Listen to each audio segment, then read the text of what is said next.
If you're performing ghusl and you happened to touch your private part, that doesn't nullify your ghusl. You don't have to start from the scratch.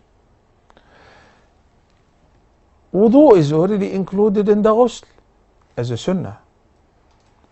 And if you perform ghusl which left the major impurity, then afterward you can just start the prayer right away, because ghusl would remove the major impurity and the minor impurity as well, and you have already performed wudu inclusively.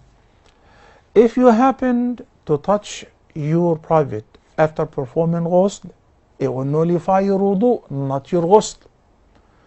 There is indeed a difference of opinion due to a hadith that the Prophet ﷺ was asked once, and he said it's just a part of you, a piece of you, which means you don't have to perform wudu. But there is another evidence which says yes, you should perform wudu if you touch your private. Due to the two different conflicting evidences, the scholars, you need to look into which one was earlier than the other, because there will be an abrogation.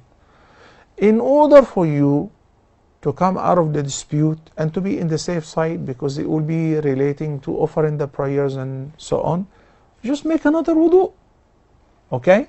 So there are two different opinions whether touching one's private part would nullify the wudu or not by the palm.